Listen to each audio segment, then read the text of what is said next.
Assalamualaikum warahmatullahi wabarakatuh. Alhamdulillahilladzi anzala sakinata fi qulubil mu'minin liyazdadu imanan ma'a imanihim. Alladzi anzala al-Qur'an fi syahri Ramadan hudan lin-nasi wa bayyinatin minal huda wal furqan. Asyhadu an la ilaha illallah wahdahu la syarika lahu al-malikul haqqul mubin. Wa asyhadu anna Muhammadan abduhu wa rasuluhu wa khataman nabiyyin. Allahumma shalli ala Muhammad wa ala alihi wa ashabihi wa man tabi'ahum bi ihsan ila yaumil wa ba'd. Alhamdulillah, jamaah salat subuh Masjid Al-Manar yang insyaallah dimuliakan oleh Allah. Kalau kuliah subuh memang betul sampaikan oleh Pak MC tadi, Pak Moderator, memang mungkin ini pertama kali bagi saya. Tapi dulu kalau kultum nggak ada sholat tarawih, karena saya dulu pernah tinggal di situ sama di Dangdut. Kalau kultum sholat tarawih itu insyaallah sering sekedar kenalan, jadi saya aslinya campur salam, dulu sempat ngontrak di situ ya. Oke, tahun 2010-2011 saya sering di sini. 2014-15 saya ada kontrak sebentar di Dangdut. Dan alhamdulillah masih diberi umur panjang ya. Karena kemarin ini 2020-2021 ada COVID ya. Dan alhamdulillah kita masih diberi kesempatan oleh Allah sampai pagi hari ini. Ini insya Allah kali ke-14. Kalau kita lihat bulan tadi malam, insya Allah memang 14 kan ya. Kalau pernah dia melaksanakan di 13 ya. Baik. Ikhwan fillah rahimakumullah, ikhwan akhwat yang insyaallah dimuliakan oleh Allah. Kesempatan kali ini saya akan menyampaikan seputar pembuktian keimanan. Ya, pembuktian keimanan. Jadi saya Mahmud Abu Nada, nama saya sudah Mahmud, nada anak saya, cuman kan kita sunnahnya menggunakan kunyah kepada anak kita ya. Jadi Abu Nada itu Mahmud, bapaknya Nada, gitu aja sebetulnya. Nanti jangan dikira Arab abad tadi gitu ya. Walaupun nama Mahmud memang cenderung dengan nama-nama Arab. Kok Mahmuda insyaallah. Amin.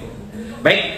Bapak Ibu yang sangat dimuliakan oleh Allah, kenapa saya tertarik menyampaikan materi ini? Karena surat Al-Baqarah 183 ini surat yang insya Allah kita sudah hafal semua. Insya Allah kita sudah paham semua. Ya, ya ayyuhalladzina amanu kutiba alaikumussyiyam. Hai orang-orang yang beriman. Ya, sebetulnya maaf saya menggunakan ini juga. Ya, di sini ada kata-kata ya ayyuhalladzina amanu. Hai orang-orang yang beriman. Kutiba alaikumussyiyam, diwajibkan atas kalian puasa kama kutiba alal ladzina min qablikum, sebagaimana diwajibkan atas orang-orang sebelum kalian, la'allakum tattaqun. Jadi ada dua hal, beriman dan bertakwa. Ayat ini paling populer, ayat ini paling sering disampaikan, dan ayat ini paling sering kita dengar di bulan Ramadan. Tapi tahukah Bapak Ibu sekalian, ada sebuah ayat yang permulaannya sama, ya kan? Dan akhirnya juga menegaskan tentang keimanan kita, yang di situ merupakan salah satu bukti dan pembuktian ketakwaan kita. Apakah ayat itu? Karena saya mengambil tema pembuktian ketakwaan, sebetulnya ayat ini tinggal turun ke bawah. Ya, surat Al-Baqarah juga.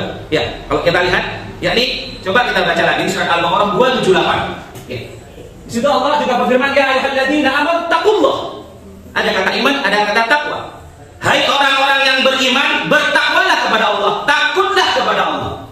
Jadi dua hal yang di bulan puasa sering kita dengar, iman dan takwa. Di Al-Baqarah 278 ini juga ada kata iman dan kata takwa. Bahkan kata imannya sampai diulang di akhir kata, di akhir ayat. Dan ini merupakan salah satu bentuk pembuktian ketakwaan kita. Bagaimana ayat ini bicara? Hai orang-orang yang beriman, bertakwalah kepada Allah. Bagaimana cara takwa? Wa daru ma baqiya minar riba in kuntum mu'minin.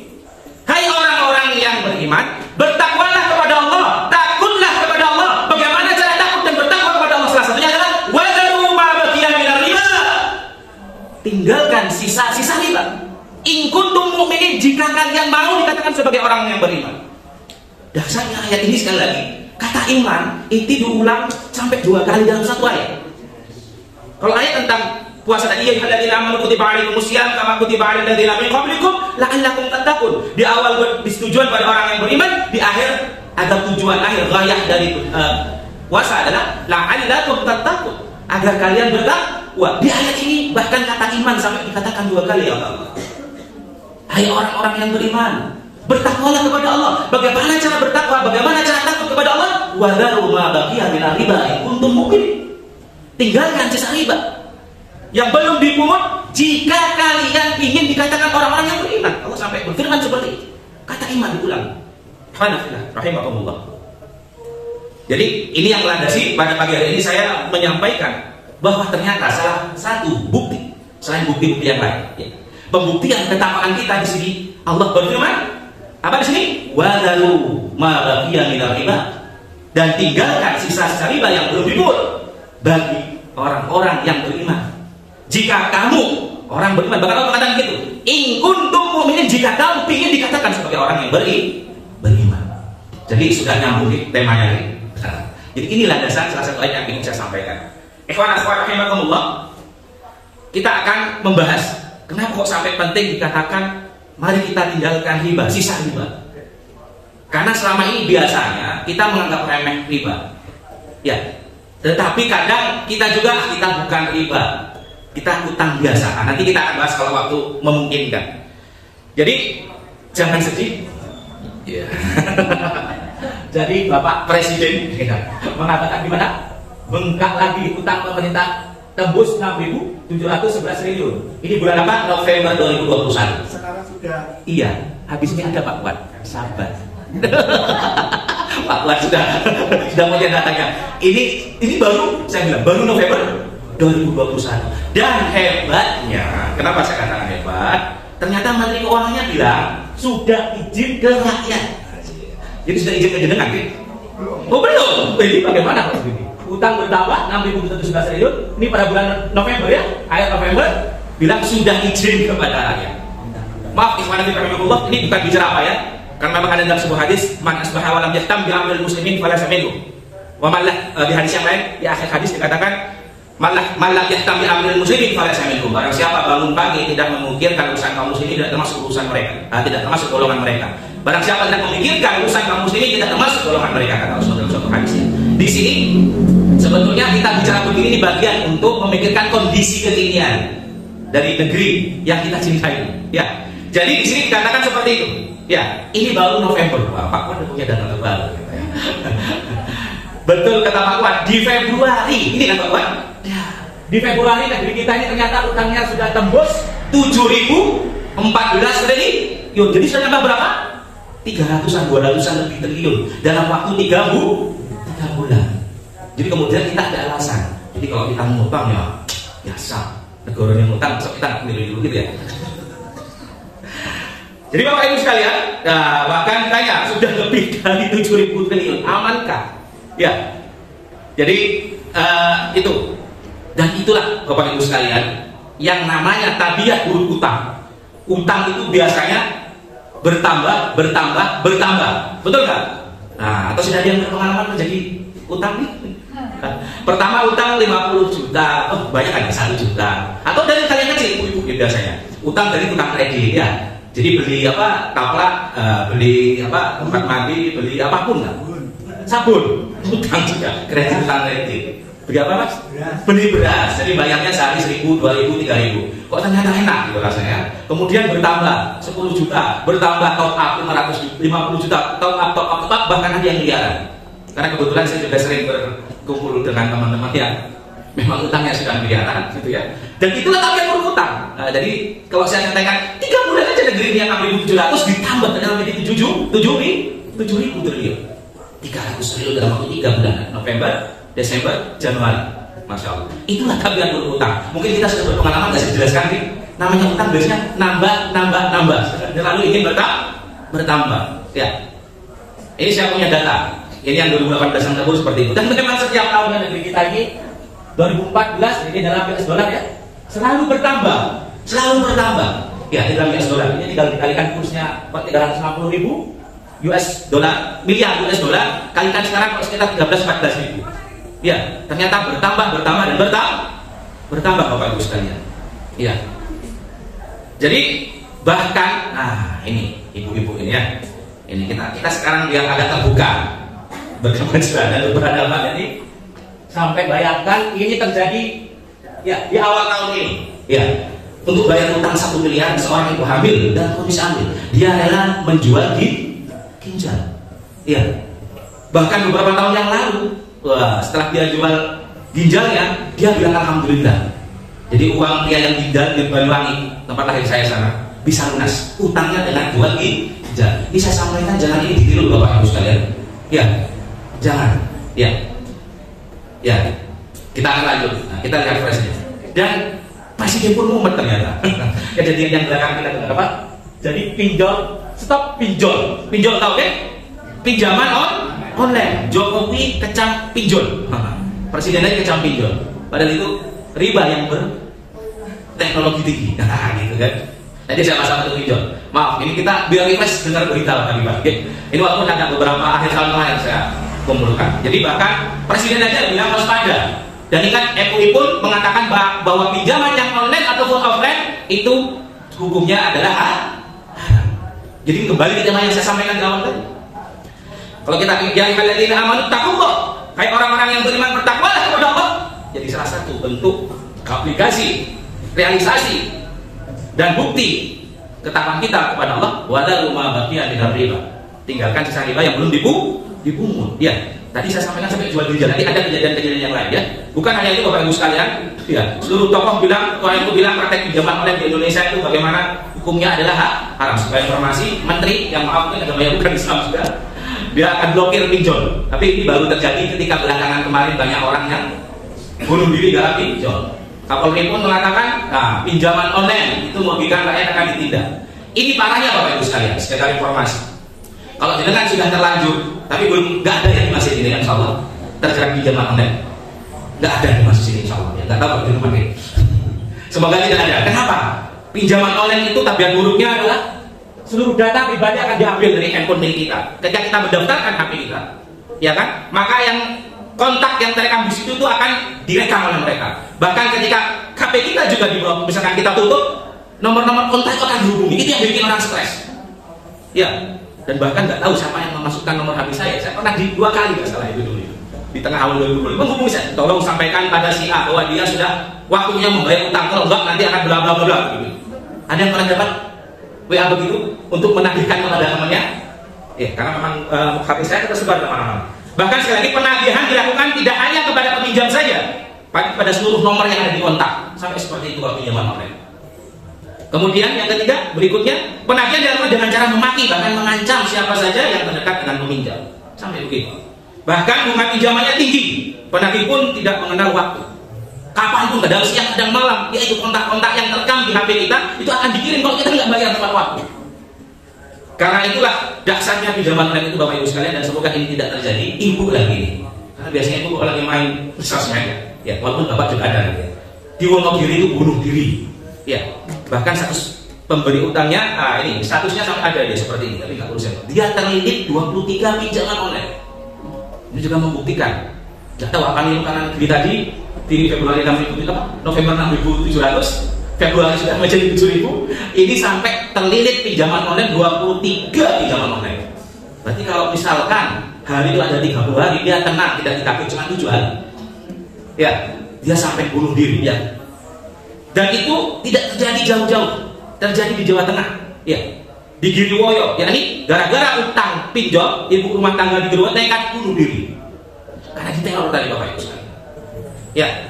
Jadi sebetulnya Islam itu sekali lagi dengan kita mengikuti Al-Baqarah 278 saja, ya kan? Jadi itu di 95 ayat di bawah Al-Baqarah 183 berbicara tentang takwa. Jadi dalam walalu ma baqiya minar riba in kuntum mu'minin. Maka insya Allah terjadi seperti ini Bapak Ibu sekalian. Ya, masih banyak contoh yang lain, ya kan? Di Tulung Agung pun banyak dia bunuh diri akibat depresi tagihan pinjaman online. Jadi bahkan wanita 20 tahun tewas gantung diri pakai ikat pinggang juga gara-gara terlilit utang pinjol. Ya. Jadi maaf ini cuma sekedar informasi. Terlilit utang pinjol karyawan koperasi tewas gantung diri. Unik kan? Jadi bukan hanya yang minjam. Biasanya koperasi juga yang meminjamkan, betul kan? Dia juga terlilit. Ternyata saya sempat ngobrol dengan expert orang-orang bekas kerja di bank. Dan memang kalau di koperasi atau di bank, mereka itu diikat biar tidak keluar dalam tanda kutip. Biar dia rajin bekerjanya dalam tanda kutip dengan pinjaman lunak. Kadang mereka yang kerja di bank, bekerja di koperasi, dikasih pinjaman, dikasih utang tanpa bunga. Kalaupun bunga itu lebih kecil dibanding orang lain yang utang. Ada yang bekerja di koperasi di sini. Tapi dia pun bingung. Ternyata dia juga tewas karyawan koperasi itu ketika ditagih pinjaman online. Itu pinjaman juga bingung. Bukan hanya itu, pegawai honorer terjerat utang pinjol juga hingga bunuh diri. Bahkan saat Kapolsek ada di situ, saat polsek korban kita pegang banyak telepon berderi dari pinjol. Sudah meninggal gantung diri, teleponnya berderi. Ya, naudzubillah min dzalik. Bayangkan bukan hanya itu, karyawan bank yang biasa utangin, ternyata ada kejadian juga. Surat wasiatnya saat nyesek. Jadi dia gantung diri terjerat pinjaman online, utang online. Coba dari karyawan bank sampai begitu. Pegawai bank berdiri terjerat utang pinjaman online. Wasiatnya beredar, isinya seperti itu.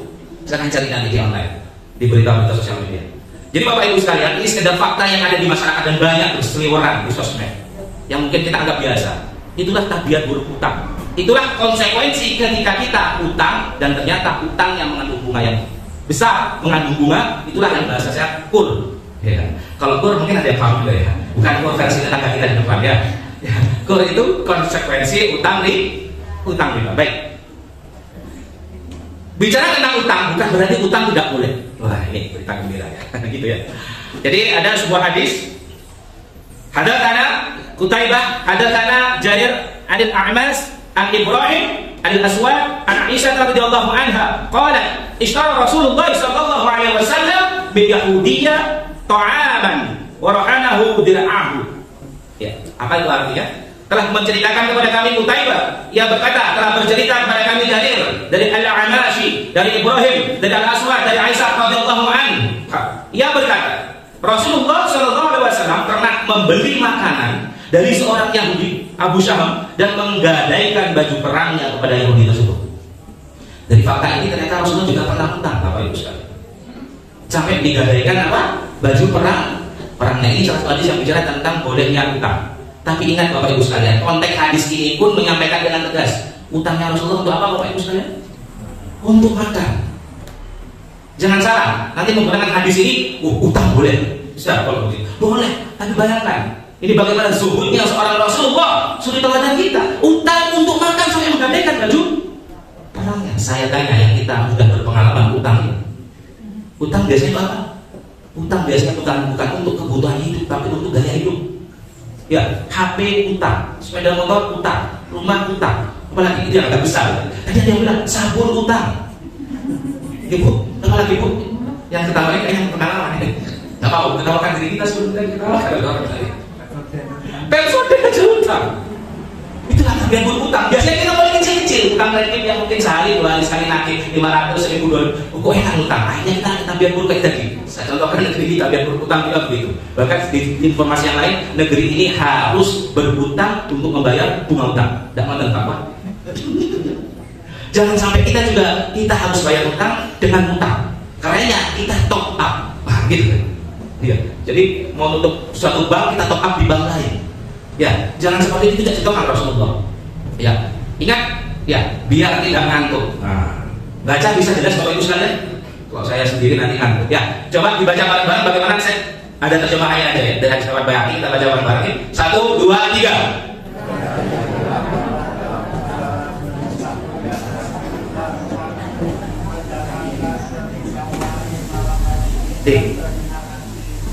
Ini Rasulullah mengatakan dalam sebuah hadis, silakan makanya di saya bahasa Arabnya, di hadis riwayat Baihaqi. Rasulullah mengatakan berhati-hatilah kalian dalam berhutang, karena sesungguhnya hutang itu mendatangkan kerisauan di malam hari dan kehinaan di siang hari. Ada sebuah guyonan. Jadi ada jatuh tempo itu lebih berdebar-debar dibanding jatuh cinta.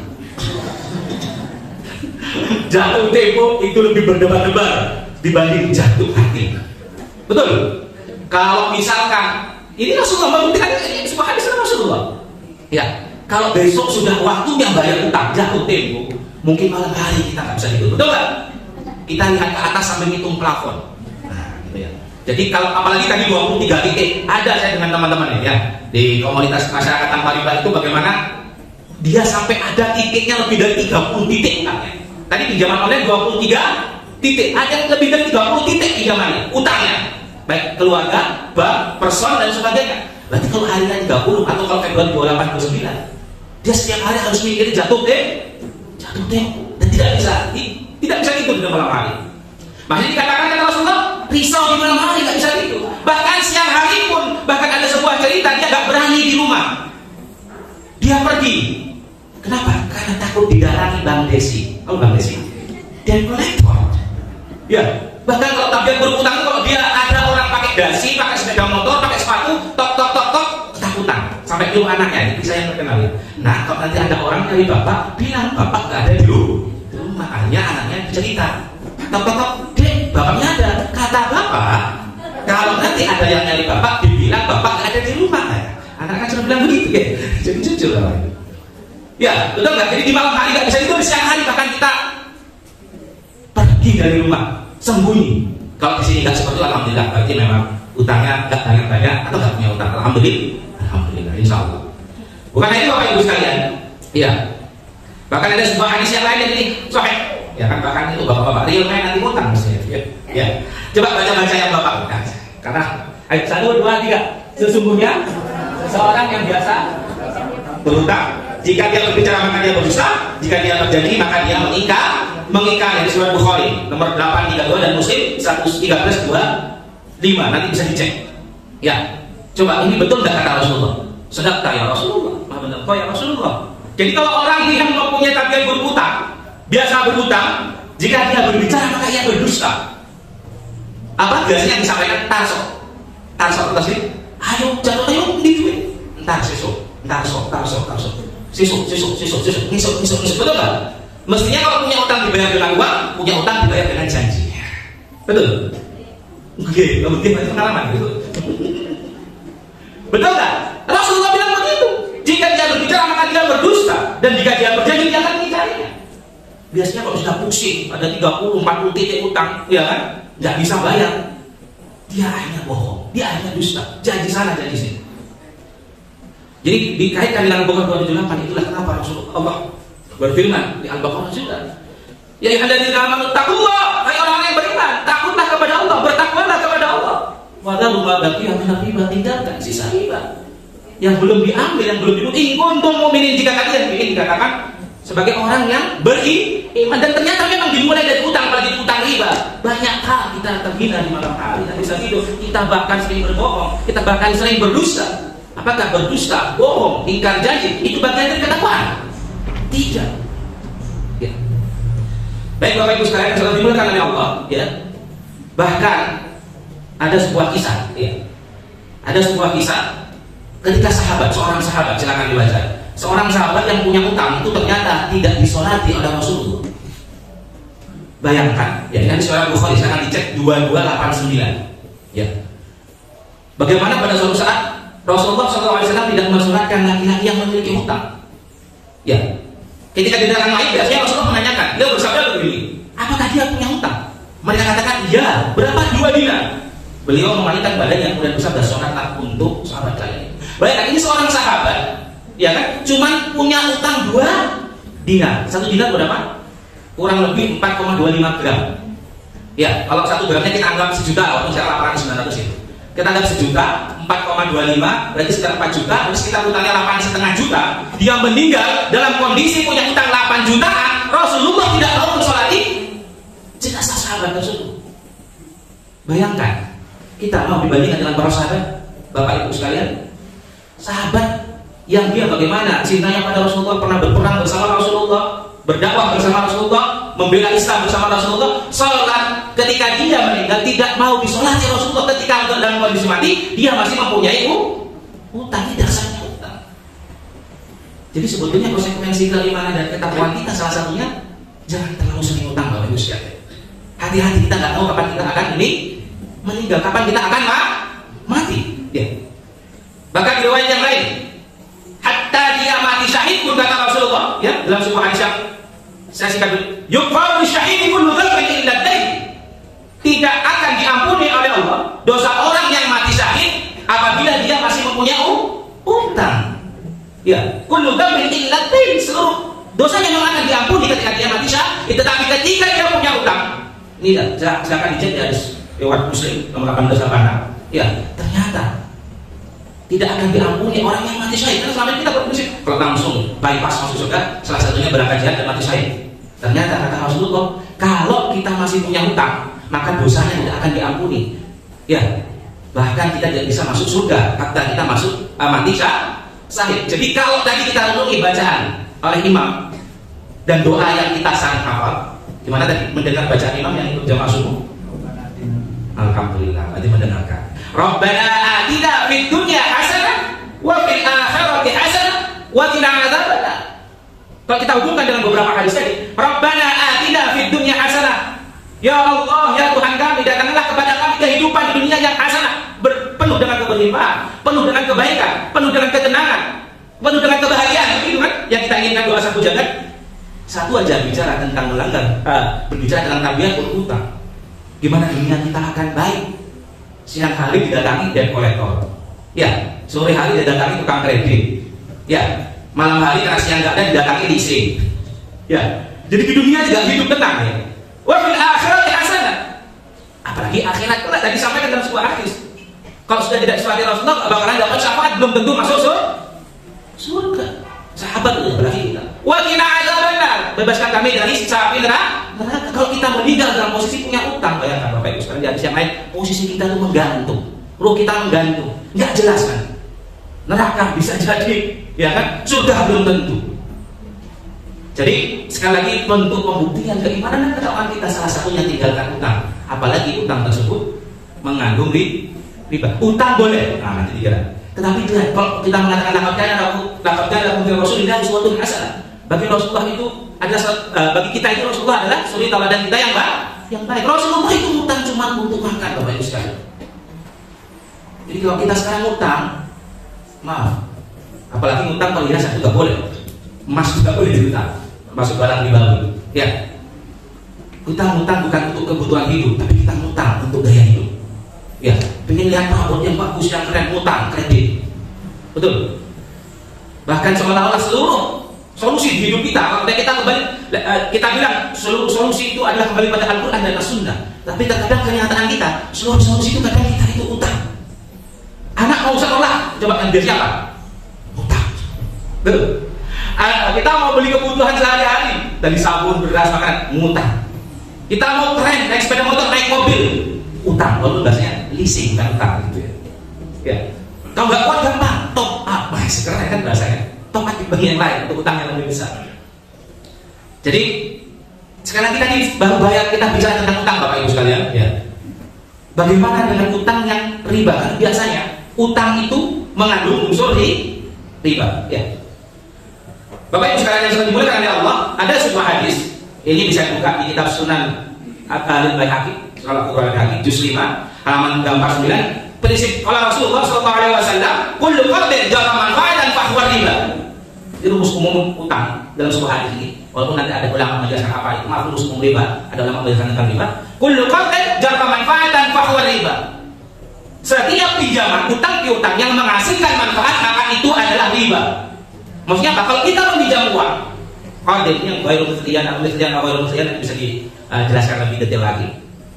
Yakni pinjaman utang piutang uang yang apabila kita ada kelebihannya, mau dikatakan jasa, mau dikatakan bunga, mau dibagi apapun itu, kalau itu sebuah pinjaman, kalau dia jangka manfaat, menghasilkan sebuah manfaat kelebihan, bahkan suatu hadis bukan hanya itu, biasanya Bapak Ibu sekalian, pada tetangga yang sebelumnya nggak pernah ngasih sahur, ketika ngutang sekitar sesuatu, ini dalam sebuah hadis saja, ya silakan dicari, ya kita biasanya nggak pernah ngasih makanan, gitu kan. Ternyata tiba-tiba kasih makanan itu bisa masuk bagian manfaat. Di sebuah hadis dikatakan biasanya kata Rasulullah kita nggak pernah ngajak seseorang untuk naik sepeda motor kita dibonceng kita, karena gara-gara dia mengutangi kita, kemudian dia mengajak kita untuk kita mengajak dia untuk bonceng, itu kan manfaatnya. Ini ada sebuah hadis itu. Maka itu pun nggak boleh kata Rasulullah. Ya sampai hati-hatinya bicara tentang riba ini, tentang utang yang mengandung riba ini dalam Islam sangat hati-hati Bapak Ibu sekalian. Ya. Dan sebetulnya ini mestinya kita bukan hal yang baru Bapak Ibu sekalian. Di Muhammadiyah itu sudah tahu 2010 sudah mengharamkan bunga, sudah mengharamkan riba Bapak Ibu sekalian. Ya, ini tulisan panjang ya, Pak. Silakan di searching ya. Ya, bagaimana sekali lagi tambahan imbal jasa itu bersifat mengikat dan diperjanjikan sebelumnya dan sebagainya ini dikatakan di sini. Jadi berdasarkan kesamaan sifat antara riba dan bunga, maka bunga mengikuti hukum riba yaitu haram. Ya. Pada Munas Muhammadiyah pada tahun 2006 lalu, 2010 pun juga dikatakan di rapat pleno ya bahwa sekali lagi bunga bank itu haram. Memang sensitif, tapi harus saya sampaikan. Bunga bank itu bagian dari riba karena ini konsekuensi keimanan dan ketakwaan kita, pembuktian ketakwaan kita. Walau ma baqiya minal riba in kuntum mu'minin. Tinggalkan sisa riba kalau kalian ingin dikatakan orang yang mukmin, orang yang beriman. Jadi sekali lagi nanti silakan dicari. Di Google bisa. Jadi memang Muhammadiyah sudah sejak lama Bapak Ibu sekalian bahwa menyampaikan bunga yang diberikan oleh bank milik negara kepada nasabahnya atau sebaliknya yang selama ini berlaku termasuk perkara mutasyabih. Jadi menyarankan kepada Muhammadiyah pada saat itu untuk mengusahakan terwujudnya konsep sistem perekonomian khususnya lembaga perbankan sesuai dengan aturan Islam. Ini adalah Tarjih tahun 2006, 1968 akan mengatakan ini. 2006 pun, 2010 pun disampaikan di situ jelaskan bahwa bunga bank itu adalah ini memang sensitif, apalagi kita bertetangga di depan saudara kita. Ya. Jadi Bapak Ibu sekalian, mengapa kita harus meninggalkan riba dan harus bersama-sama menyadarkan saudara kita? Karena pertama tadi jelas di Al-Baqarah 278, ini adalah konsekuensi, ini adalah pembuktian dari ketakwaan kita. Ya ayyuhalladzina amanu taqullah. Bayangkan, kata iman dan takwa diiringkan oleh Allah, saking pentingnya meninggalkan riba. Ya ayyuhalladzina amanu taqullah. Hai orang-orang yang beriman, takutlah kepada Allah. Hai orang-orang yang beriman, bertakwalah kepada Allah. Bagaimana salah satu cara takut dan takwa kepada Allah? Wa dharu ma baqiya minar riba in kuntum mu'minin. Bahkan kata imannya diulangi di belakang. Jadi itu pertama konsekuensi keimanan kita, karena kita dituntut oleh Allah, pembuktian keimanan dan ketakwaan kita itu adalah meninggalkan riba. Baik, bukan hanya itu Bapak Ibu sekalian, di dalam sebuah hadis ya, bahkan bagaimana dengan tegas Rasulullah mengatakan begini, idza dhahara zina wal riba fi qaryatin faqad ahallu bi anfusihim adzab. Idza dhahara zina wal riba fi qaryatin, apabila telah nampak secara terang-terangan zina wal riba fi qaryatin, zina dan riba dalam suatu negeri, suatu kampung. Mungkin Ustaz kami memahami bahasa Arabnya, Rasulullah menggunakan kata qaryatin, nakirah tanpa alif lam. Berarti apa? Tidak menunjuk pada suatu kampung, suatu negeri. Negeri apapun itu, kampung apapun itu, komunitas apapun itu, fi qaryatin. Ya, faqad ahallu bi anfusihim adzab Allah. Maka ketika sudah dengan terang-terangan nampak zina dan riba dalam suatu kampung, suatu negeri, faqad ahallu bi anfusihim adzab Allah. Maka sungguh-sungguh seolah-olah itu menghalalkan kepada mereka azab dari Allah. Dari Allah. Dia telah menghalalkan azab Allah dari mereka sendiri. Kalau kita bicara fakta, zina nggak sih diterangkan, ya. Mungkin di samping, nggak tahu sekarang, ya. Seperti memfasilitasi taman itu. Baiknya taman sekarang, maaf ngomong, zina ya Allah maklum ya. Atau lebih keren di hotel-hotel gitu, ya. Atau artis-artis yang kumpul-kumpul banyak, yang dia itu belum menikah sudah seperti suami istri, betul? Betul Pak, betul. Dulu ada sebuah artis saya sebutkan. Gambarnya bermunculan kemana-mana. Akhirnya dia keluar dari penjara, malah dilulukan dan mengembali. Sampai sekarang masih diterima oleh masyarakat. Zina sudah terang-terangan di negeri ini. Betul Pak, betul? Yes. Yes apa itu? Ya. Zina dikatakan idza dhahara zina wal riba, dan riba. Sekarang sudah bahkan mungkin pagi ini ketika saya menyampaikan utang dan utang riba ini mungkin untuk aneh, betul? Ya, ini aliran apa lagi kan gitu? Karena Muhammad Yaqub mengatakan bahwa bagian dari riba. Cuma jarang hal ini disampaikan, betul-betul. Ya, ternyata apabila terang-terangan bahkan kita anggap itu hal biasa, utang riba, faqad ahallu bi anfusihim adzab Allah. Maka sesungguhnya kita seolah-olah itu mengundang azab dari Allah. Maka Bapak Ibu sekalian, ketika ada suatu kejadian, suatu musibah, suatu teguran dari Allah, jangan hanya dianggap itu peristiwa alam biasa. Ya, banyak musibah yang datang. Ya, memang kita katakan itu dari Allah. Tapi ingat, dhahara al-fasadi fil barri wal bahri bima kasabat aydin nas. Bisa jadi kerusakan di lautan dan di daratan itu karena perbuatan kita, manusia. Yudhikum ba'dal ladzi ya'malu la'allahum yarji'un, kita kembali kepada Allah. Jadi ini pentingnya. Jadi kalau sekarang, kalau mau dikatakan bentuk kita cinta pada negeri ini, bentuk kita cinta pada bangsa ini, bentuk kita cinta pada kampung ini, bentuk kita cinta pada persyarikatan Muhammadiyah ini adalah salah satunya dengan meninggalkan zina dan riba. Jadi jangan hanya dijadikan jargon, saya paling cinta gitu. NKRI harga mati kan. Tetapi ternyata dia kebiasaan ngutang. Enggak ngutang, dia modal proposal gitu. Ya. Proposal ternyata dia untuk ngutang. Ada sebuah kejadian ini mungkin menjadi aneh. Di print surat, misalnya kumpulan saudara. Dia untuk mendirikan parkiran ya Mas Imam. Parkiran, dia itu malah utang, Bang. Untuk parkiran masjid, bayangkan. Mungkin nggak ya? Untuk parkiran masjid, dia mendirikan sebuah parkiran masjid, dia utang bank. Dan bayarnya tahu pakai sekarang dari mana? Dari kota amal. Coba bayangkan, ini Temanggung. Ya, atau kejadian terbaru mungkin Bapak Ibu yang dikorban gara-gara utang riba, sehingga ya itulah di mana Bojonegoro KSP apa itu seperti rata 22 miliar gitu. Ya, di Bojonegoro tahu? Sempat rame. Itu jangan-jangan ada yang jadi korban. Ya, investasi bodong. Apalah itu? Ternyata, ya itulah. Kalau dikatakan, wah itu bukan azab ya, atau itu bukan apa Ustaz ya sudah. Dan banyak sebetulnya yang mungkin bisa diantum baca dengan detailkan kiamat. Karena mestinya kalau kita beriman dan bertakwa, konsekuensi dari keimanan dan ketakwaan ini kan, ya. Walau Anda ini sama-sama. Kalau tadi bicara qarya, dia di hadis sebelumnya bicara qaryatin, ya, apa dzahara zina wa riba fi qaryatin, mestinya kalau sebuah negeri, sebuah kampung, walau Anda ahlal qura amanu wa taqwa.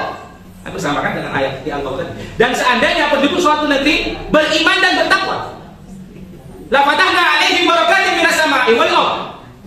Jadi kalau kita beriman dan bertakwa, kalau kita membuktikan keimanan dan ketakwaan kita, mestinya yang terjadi la fatahna 'alaihim barakatin minas sama'i wal ardh. Maka akan kami buka kata Allah barakah. Barakatin minas sama'i wal ardh. Dari langit mendatangkan keberkahan, dari bumi mendatangkan keberkahan. Kita hutang riba secara individu sampai Rasulullah, siang hari terhina, malam hari nggak bisa tidur, sering berbohong. Ya, tapi berhutang individu. Dalam konteks negeri, ahlal qura di sini, suatu negeri dan suatu kampung, ketika beriman dan bertakwa, mestinya dari langit mendapatkan barokah. Barokah bermakna ziyadatul khair, bertambahnya kebaikan-kebaikan. Mestinya dari langit mendatangkan kebaikan. Kita hujan sedikit banjir, betul nggak? Ya, sedikit-sedikit, nah, banjir, sedikit-sedikit banjir kok sedikit-sedikit. Gitu. Jadi angin ribut, angin kok ribut nah itu. Ya, belum dari gempa bumi. Sering, kadang itu kejadian alam. Padahal silakan buka di beberapa surah dan beberapa hayatul sahabat Rasulullah. Umar pun itu ketika ada gempa apa yang dikatakan Umar, kita yang mendengar. Hei ahlul Madinah, dosa gerakan apa yang kalian berbuat kan gitu kata Umar. Ketika ada gempa apa dulu? Maksud apa? Dosa apa yang kalian berbuat? Kalau ini terjadi lagi gempa seperti ini, saya akan tinggalkan kalian. Begitu. Wah, kita bolak-balik gempa dikatakan biasa betul. Itu kejadian alam. Padahal sekali lagi dhahara fasad fil barri wal bahri bima kasabat aydin nas. Telah nampak kerusakan di lautan dan di daratan disebabkan karena perbuatan manusia. Aydin nas, yadun. Ya, aydin nas ditafsirkan oleh Muhammad Ali As-Sawali dalam kitabnya Safwatul Tafasil bima asin nas. Karena maksiatnya manusia, yang melanggarnya manusia pada perintah-perintah Allah yang sering dia tinggalkan, larangan-larangan Allah salah satunya riba yang malah dia lakukan. Maka mestinya kalau kita beriman dan bertakwa, la fatahna 'alaihim barakatin minas sama'i wal ardh. Di ayat ini sebetulnya menjelaskan, walakin kadzabu wa kadzdzaba, kalian ini sering mendustakan ayat-ayat Allah. Fa akhadnahum bima kanu yaksibun. Maka karena kedustaan kalian tersebut, maka kami siksa kan begitu tak. Silakan buka di surat Al-A'raf 96. Insyaallah surat ini juga sering kita baca. Bapak Ibu sekalian yang sangat dimuliakan oleh Allah, 15 menit betul jamnya berarti. Jam 6 kurang sedikit. Baik. Bicara tentang riba sedikit mungkin saya cuma mengulangi. Saya tahu dari Pak Fuad, Ustaz Amin juga dan teman-teman di sini sudah rutin minimal one day one juice. Ya, alhamdulillah. Berarti dalam sebulan minimal membaca Al-Baqarah ini sekali. Ya, betul. Mungkin kita sudah paham ayat ini. Ya, mungkin Bapak Ibu sekalian sudah mengatakan dosa riba itu dosa yang biasa gitu ya. Padahal kita detilkan ya kalau kesempatan. Allah berfirman, "A'udzubillahi minasyaitonir rajim, alladzina ya'kuluna riba la yaqumuna illa kama yaqumul ladzi yatakhabbathu asy-syaitanu minal mas." Ya. Orang-orang yang makan riba, ya kan? Orang-orang yang makan riba la yaqumuna, dia tidak dapat berdiri, bayangkan. Illa kama yaqumul ladzi yatakhabbathu asy-syaitanu minal mas. Melainkan seperti berdirinya orang yang kemasukan syaitan lantaran tekanan penyakit gila. Jadi mungkin kita baca tapi mungkin tidak kita dalami maknanya. Bayangkan, kata Allah di Al-Baqarah 275 ini, di Al-Baqarah kita masih ngerti bahasa Al-Baqarah. Orang-orang yang makan riba la yaqumuna, dia tidak dapat berdiri. Ya, melainkan seperti berdirinya orang-orang yang kerasukan setan, kemasukan setan lantaran tekanan penyakit gila. Bayangkan kalau kita masih bergelimang riba, di ayat ini dikatakan bagaimana? Kita seperti kesambet, bahasa Jawa Timur kesambet apa? Kerasukan setan, betul nggak? Sudah kerasukan setan seperti orang gila karena ketekanan penyakit gila, betul? Ayat ini begitu kan bicaranya? Jadi maaf kalau kita masih bergelimang riba, boleh nggak saya katakan? Jenengan itu kesambet, kerasukan setan, wedan sisa, mau nggak bilang gitu? Hah? Nggak mau. Tetapi Allah bilang begini. Jadi orang yang makan riba itu, yakni orang yang tidak bisa berdiri dia. Lantaran kemasukan setan dan karena penyakit gilanya tadi itu. Jadi sudah kerasukan setan, penyakit gila. Di tafsir ini, mendaftarkan dalam peristiwa Isra Mi'raj, Bapak Ibu sekalian bisa melihat sebetulnya. Di Isra Mi'raj itu ada sebuah kejadian. Singkatnya begini, ya saya rangkumkan saya kan. Kenapa dikatakan tidak berdiri di akhirat pun nanti tidak bisa berdiri? Orang yang makan riba, ya nanti perutnya sebesar rumah, Bapak Ibu sekalian. Ya, saya juga agak melihat perutnya agak besar. Ya. Tetapi ternyata dalam sebuah hadis, orang yang makan riba nanti perutnya sebesar rumah. Ini bahwa peristiwa Isra Mi'raj Rasulullah ditunjukkan seperti itu sampai bertanya pada malaikat Jibril. Betul, siapa yang seperti itu? Bahkan di Isra'nya dikatakan yang perutnya sebesar rumah itu ternyata isinya adalah ular berbisa dan dia ditumpuk, ya ditumpuk dan bisa suatu diinjak-injak ketika di akhirat oleh pasukan Fir'aun. Kita lebih gila dibanding Fir'aun ketika masih makan riba, Bapak Ibu sekalian. Jadi dari sini sebetulnya, makanya kalau ditafsirkan secara oleh hadis Rasulullah di akhirat kelak, ya maka kita tidak bisa berdiri. Kenapa? Karena kalau perut sebesar rumah, isinya itu adalah ular berbisa, bisa berdiri kan? Perut bobot 200 kilo saja, nggak sini ada ya? Mungkin ada yang akan saya sekitaran sini. Ya, sekitar aja sulit untuk berdiri. Itu di akhirat begitu dan bayangkan isinya adalah ular berbisa, Bapak Ibu sekalian. Dan takut dia itu orang makan riba itu. Kemudian di akhir ayat ditanya pada malaikat Jibril. Di akhir hadis siapa itu malaikat Jibril? Itulah orang-orang yang memakan riba, mereka tidak dapat berdiri, melainkan ya kan seperti berdirinya orang yang kemasukan setan lantaran penyakit gila. Ini menafsirkan ayat itu Rasulullah, itulah pemakan riba yang di akhirat perutnya sebesar rumah. Di tafsir yang kekinian, bahasa sekarang ada Ustaz Dwi Condro itu dari Jogja, tafsir orang mengatakan la yaqumuna, dia tidak bisa dapat berdiri. Ya, jadi bisnis ini menafsirkan begini. Bisnis apapun, usaha apapun yang dia bangun dengan dasar riba, dengan dasar utang riba, maka bisnisnya tidak akan pernah berdiri, tidak akan pernah sukses, tidak akan pernah berhasil. Kalau kita punya usaha, punya bisnis, itu didirikan dari riba, bisa dibuktikan. Saya berkumpul dengan orang yang utangnya puluhan miliar, ya, dan insya Allah saya juga ada sebuah kajian yang kita akan membahas itu, yakni banyak sebetulnya. Bapak Ibu sekarang tidak paham. Padahal tahan itu mungkin maaf ngomong 90% atau kebanyakan atau kurang 99%, apalagi kalau pas lapor itu. Ya. Jadi biasanya utang ke bank atau nggak usah utang ke bank, kalau biasanya apa? Molasi ya Bapak. Limolasa, ya betul. Limolasi itu dalam waktu cuma 3 bulan, 4 bulan Bapak. 3-6 bulan jadi berarti apa itu? Menjadi bunganya berapa? 50% dan sampai setahun. Ya. Kalau kembali kita riba lagi. Jadi makanya usaha apapun, dan sayangnya seolah-olah barang dagangnya laku, tapi kok usahanya bangkrut. Dan saya dengan itu kebetulan ada teman saya Mas Ahmad, ya dari Nayu juga sama, beliau juga dulu berpengalaman dalam belas sekarang hijau, ya. Jadi itu biasanya kenapa seperti itu? Kita selama ini lagi kami anak qalu innamal bai'u mithlur riba. Soal kita selama ini mengatakan ya itu kalau berkata bi annahum qalu innamal bai'u, kita sekarang seolah-olah membatasi kata innama itu taksir dulu. Hasan. Di benak kita seolah-olah mengatakan, ya kan, innamal bai'u mithlur riba. Seolah-olah itu jual beli itu sama dengan riba. Padahal wa halallahu al-bai'a wa harrama riba. Biasanya kita hafal ayatnya ini. Allah menghalalkan jual beli dan mengharamkan riba. Ya, faman ja'ahu mau'izatun min rabbih fantaha falahu masalah. Ya. Tapi kalau sebelumnya enggak tahu enggak masalah. Tapi ketika sudah datang peringatan, maka baginya hal-hal yang lalu. Wa amruhu ilallah. Dan urusannya terserah kepada Allah. Jadi kalau sebelumnya nggak tahu apa-apa. Jadi nggak tahu kalau riba haram ya. Ya.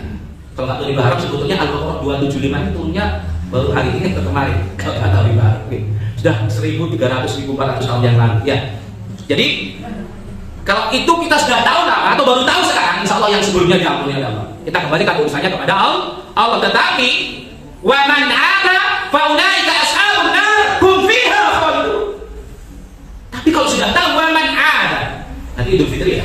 Tapi kembali kalau kita setelah tahu kembali utang lagi, wa man ada faulaika ashabun nar, maka mereka itu adalah ashabun nar, penghuni neraka, hum fiha khalidun. Bahkan kekal di dalam neraka. Bayangkan. Maaf, Bapak Ibu sekalian, saya nggak mau menafsirkan, coba dibaca. Dan barang siapa kembali mengambil riba, maka orang itu adalah penghuni neraka dan kekal di dalam neraka. Maaf ngomong, kalau ekstrimnya saya katakan, misalkan berarti kita mau sholat, mau puasa, mau zakat, mau infak, tetapi ternyata kita masih makan riba, maka kita akan menjadi penghuni neraka dan kekal di dalam neraka. Bisa nggak saya katakan begitu? Bisa nggak bisa? Bisa kan? Karena itu kalau kita kembali memakan riba Bapak Ibu sekalian, maka kita bisa kekal di dalam neraka. Bukan hanya masuk neraka, hum fiha khalidun. Ya. Ini akan saya percepat, waktunya 10 menit lagi, kok berhenti? Mati. Kurang berapa menit ini? Kok jadi masih panjang? Oh, ini tanggal merah. Bebas ini. Oh, berarti saya nggak sadar buru-buru. Ya. Jam sekarang jam 6. Gimana? Berarti saya sudah kita cukupkan lagi. Tambah sedikit ya. Oh ya, saya agak percepat. Menyelesaikan Al-Baqarah 279 ya. Jadi Bapak Ibu sekalian, sampai sebegitunya. Ya, dan ini mungkin hadis ini juga sering kita dengar. Dirhamun riba asadu indallahi ta'ala min sittati wa thalathina zaidatan fil khati'ah. Coba bayangkan, 1 dirham itu 1 perak, 1 gram perak. Ya, betul. 1 gram perak sekarang berapa, Bu? 40.000 perak, Pak, bukan emas. Ada yang 150-an, dulu 75 kalau di sini ya. Perak ini ya. Jadi bayangkan 1 dirham dari riba itu lebih berat dosanya di sisi Allah daripada 36 kali berzina. Kita utang berarti anggap aja dari dikatakan 500.000. Mahal banget itu. Saya lihat di Antam itu. Kalau kita hitung 50.000 atau 100.000 lah. Ada yang utangnya kurang dari 100.000 biasanya kalau utang. Bayangkan itu lebih besar dosanya di sisi Allah dari 36 kali berzina Bapak Ibu sekalian. Padahal dosa zina itu kan azaniyatu wazani fajridu kullu wahidin minhum ada jalda. Berzina laki-laki berzina perempuan jilidnya sebanyak 100 kali jilid bagi yang belum mungson. Kalau yang sudah mungson menikah maka dia dirajam dalam Islam dikatakan begitu. Ini bayangkan utang 1 dirham saja itu bisa lebih parah dibanding 36 kali berzina. Padahal sekali berzina aja kalau belum menikah dia itu dijilid 100 kali, kalau sudah menikah dirajam sampai mati, dan itu 36 kali lebih dahsyat. Ya, ini mungkin dulu pernah kita dengar. Di ayat yang lain juga hampir sama, 33 kali. Maaf saya percepat. Ya. Bahkan di ayat belakang, di hadis belakangan dikatakan pada riwayat Bukhari ini, barang siapa dalam dagingnya tumbuh dari yang haram, maka neraka lebih pantas untuknya. Riba itu sesuatu yang haram. Silakan. Muhammad pun mengungkapkan, kalau kita makan sesuatu yang haram, maka neraka lebih pantas dibanding surga bagi kita. Jadi gimana doa kita? Maka dikabulkan aja. Rabbana atina fid dunya hasanah wa fil akhirati hasanah wa qina adzabannar. Kita malah tidak terhindar dari neraka kalau keseharian kita masih bergelut dengan utang riba, Bapak Ibu sekalian. Ya. Jadi saya bacakan terjemahannya. Jadi yang riba itu mempunyai 70 pintu, dan ini insyaallah semua pada apa? Aisaruha ayyakihar rajulu ummahu. Dan yang paling rendah, paling ringan, aisaruha. Apa yang paling ringan di sini? Seperti seorang laki-laki yang menzinai ibu kandungnya. Coba maaf kalau Bapak, ya kan? Bapak melihat melihat anaknya berzina dengan istri kita, bagaimana? Jijik kan Bapak Ibu sekalian? Dan zina itu seperti itu, yang paling ringan itu seperti apa? Seorang laki-laki yang menzinai ibu kandungnya sendiri. Ya, disamakan bersama. Ya, saya percepat aja. Dan sekali lagi jangan sampai kita mengulangi dosa riba. Wa man 'ada fa ulaika ashabun nar hum fiha khalidun. Ya. Bapak Ibu sekalian, dan ini juga Allah menegaskan di ayat berikutnya, kita bisa bahwa ada 275 dan 276. Jelas di sini, yamhaqullahu riba wa yurbis shadaqah wallahu la yuhibbu kulla kafarin athim. Yamhaqullahu riba, Allah akan memusnahkan riba. Jadi kalau kita punya bisnis, punya usaha, punya harta yang itu dari riba, dari utang riba, maaf ngomong, nggak tahu tiba-tiba diserempet kalau mobil, tiba-tiba ditabrak, tiba-tiba jatuh jurang, nah, tiba-tiba. Itu Allah yang bilang, bisnis kita tiba-tiba hancur, tiba-tiba bangkrut. Yang hakullahu riba, Allah sendiri yang bilang. Allah akan memusnahkan riba, Bapak Ibu sekalian. Wah, ini kok agak tegang ini pagi-pagi. Alhamdulillah, tapi bukan tegangan tuh kan. Maaf, materinya agak berat, tapi saya cuma bicara Al-Baqarah ini. Cuma mengingatkan sebetulnya Bapak Ibu sekalian, akhwan-akhwan rahimakumullah ini insyaallah lebih paham. Cuma mengingatkan. Karena sekali lagi meninggalkan riba adalah salah satu pembuktian ketakwaan kita. Dan bukan hanya itu. Sekali lagi ini yang tadi saya sampaikan, ya tadi mungkin baru datang Bapak. Ya ayyuhalladzina amanu taqullah. Hai orang-orang yang beriman, bertakwalah kepada Allah. Ini 278. Wa la ma baqiya min riba in kuntum mu'minin. Tinggalkan sisa riba, kalau masih beriman dengan riba, tinggalkan. Kalau kita ingin dikatakan orang yang beriman, kalau kita ingin membuktikan ketakwaan kita, ya bukan hanya itu, Bapak Ibu sekalian, ya kan? Kalau dengan seperti itu, kalau kita tidak mau meninggalkan riba sebagai konsekuensi ketakwaan dan keimanan kita, pertanyaannya apakah kita sudah bertakwa? Yang umurnya 40-50 tahun mungkin 30-40 kali kita berpuasa di bulan Ramadan. Padahal jelas la'allakum tattaqun, tujuan dari berpuasa ghayatul siyam adalah la'allakum tattaqun, agar kalian bertakwa. Kata Allah, Allah menggunakan berfirman dengan kata la'alla di sini. Dalam bahasa Arab, kalau la'alla itu maknanya pasti. Yang diharapkan Allah agar kalian nanti nanti bertakwa, salah satunya dengan iman.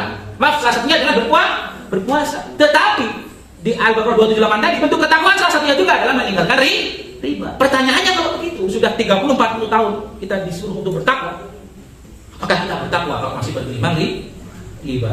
Padahal sekali lagi di sini Hasan Al-Basri mengatakan salah satu ciri orang yang bertakwa adalah mereka yang menjaga diri terhadap apa-apa yang Allah haramkan atas mereka dan melaksanakan apa-apa atas kewajiban yang Allah wajibkan atas mereka. Jadi kalau tahu itu suatu yang dilarang, segeralah meninggalkan larangan tersebut. Saya percepat, kita beberapa saat lagi. Jadi sekali lagi, orang yang bertakwa sebagai konsekuensi dari keimanan kita adalah mereka yang menghindari. Yang salah satunya sekali, yang menghindari dan menjauhi serta tidak mengambil apa-apa yang diharamkan oleh Allah Subhanahu wa taala. Jika riba itu jelas haramnya dan dibenci oleh Allah Subhanahu wa taala, kemudian kita masih ngambil, maka pantaskah diri kita ini disebut sebagai hambanya yang bertakwa? Jawabannya jelas tidak. Iya, jadi bukti nyata ketahuan kita adalah dengan meninggalkan riba. Begini Bapak Ibu sekalian, kita tahu bisa tutup biar untuk segera. Nah, ini apa? Miras, minuman keras kalau dikatakan haram, kita sepakat, betul? Iya. Kalau ini bipang, itu katanya di Kalimantan. Babi panggang, ya itu. Jadi kuliner khas katanya untuk pariwisata. Babi, ada yang melihat? Iya, jijik ya, ya. Haram, ya nggak mau makan, betul? Sepakat. Jadi kalau miras haram sepakat, babi haram sepakat. Pertanyaannya, kalau riba bagaimana? Masih mikir-mikir ada? Apalagi masih punya tanggungan ya. Ada yang meskipun sudah pensiun sekolah SK-nya, yang belum pensiun juga SK sekolah. Jadi tapi sekolah terus. Iya. Padahal semua halal bai' atau haram riba haramnya tidak sama Bapak Ibu sekalian. Ya. Ya, padahal kalau kita memilih-milih, Allah ada misi dari kita. Afatu'minuna bi ba'dil kitabi wa takfuruna bi ba'd. Ya, ila akhir ayat yang artinya afatu'minuna bi ba'dil kitabi wa takfuruna bi ba'd. Apakah kalian beriman pada sebagian isi Al-Qur'an dan meninggalkan sebagian yang lain? Makanya seruan-seruan yang sering kita dengar, udkhulu fis-silmi kafah. Maksudnya ke dalam Islam secara kafah 100%, bukan milih-milih. Padahal kita milih-milih kan? Haramnya miras, sepakat. Haramnya babi, sepakat. Giliran haramnya riba, mikir-mikir. Itulah manusia. Allah memang sudah tahu itu semua Bapak Ibu sekalian. Dan ini ancaman paling berat dari riba. Di dalam surat Al-Baqarah 278 279. Fa in lam taf'alu fa'lamu biharbin minallahi wa rasulih. Kalau kalian tidak meninggalkan, kalau kalian tidak melakukan meninggalkan riba tadi, ya kan? Fa in lam taf'alu fa'lamu biharbin minallahi wa rasulih. Maka umumkanlah perang dari Allah dan Rasulnya. Coba, Masya Allah. Riba seperti itu Bapak Ibu sekalian. Ya, di Al-Baqarah 75 sampai 29 baca lagi nanti juga di rumah. Oke, tadi dikira saya mengarang-arang. Kalau kita tidak mau meninggalkan riba, fa in lam taf'alu fa'lamu biharbin minallahi wa rasulih. Umumkanlah perang dari Allah dan Rasulnya. Ada yang berani memerangi Allah dan Rasulnya? Sedahsyat itu riba Bapak Ibu sekalian. Coba, kalau sekarang Soviet Rusia dengan Ukraina, itu dia. Kita bukan perang dengan Rusia, kita bukan perang dengan Ukraina, kita bukan perang dengan Amerika. Kalau kita masih beriman riba, kita ditentang pelang oleh Allah dan Rasul. Ya, naudzubillah. Jadi, kemudian bagaimana cara tobatnya di Al-Baqarah 279 bawahnya? Wa in tubtum falakum ru'usu amwalikum la tadlimuna wa la tudlamun. Ya. Kami jika kamu ingin bertobat, wa in tubtum falakum ru'usu amwalikum, maka bagi kalian pokok harta kalian. Jadi utang itu boleh kalau dikembalikan sama. Jadi cara baiknya gimana? Wa in tubtum, jika kalian ingin bertobat, falakum ru'usu amwalikum, maka bagi kalian pokok harta kalian la tadlimuna wa la tudlamun. Kalian tidak berbuat zalim dan tidak pula zalim. Pak ngomong gampangnya gini, kalau utang 100 juta misalkan sudah dibayar 50%-nya 5 tahun, 10 tahun. Sebetulnya dengan 5 tahun 100 juta dengan cicilannya sudah lebih 100 juta. Jadi kalau pada dasarnya dibayar pokoknya tanpa bunga, denda dan ongkosnya, maka sebetulnya tidak ada yang terzalimi. Dan mestinya tuntutan syariat. Ya, bayar pokoknya. Masalah bisa atau tidak? Sulit saja. Bisa. Nah, itu masih mampu bisa itu sudah. Ya, dan yang terdekat dia itu dinai rumahnya saja. Kalau mau nanya sama beliau, gimana caranya? Bisa insya Allah. Ya, karena itu salah satu cara toh. Karena itu sebagai penutup, ayo kita usahakan diri saya, menginginkan diri saya sendiri pada panjenengan sedanda. Ya, termasuk pada saudara-saudara kami yang selalu dicintai oleh Allah. Sekali lagi, mari kita cari harta yang halal, yang berkah dan bebas riba. Makanya doa kita, halalan thayyiban. Halal dan thayyib bukan hanya mubarakkan fi, membawa keberkahan dalam. Ya. Dan salah satu keberkahan di dalam harta kita, di dalam usaha kita, dalam bisnis kita adalah membangun usaha dan bisnis kita itu jauh dari riba. Mungkin itu yang bisa saya sampaikan. Ya. Mohon maaf atas segala kekurangan. Kalau ada yang salah di saya pribadi, lisan saya mungkin salah ucap, salah kata, saya mohon maaf. Al-haqqu min rabbikum, kebenaran hanya dari Allah. Yang saya sampaikan adalah firman Allah, Al-Baqarah 275 279. Kebenaran dari Allah. Kalau kesalahan, kelumputan, ketersinggungan, mohon maaf dari saya. Saya mohon maaf. Astagfirullahaladzim, astagfirullahaladzim, astagfirullahaladzim. Subhanakallahumma wa bihamdika, asyhadu an la ilaha illa anta, astaghfiruka wa atubu ilaik. Wa billahi taufiq wal hidayah. Assalamualaikum warahmatullahi wabarakatuh.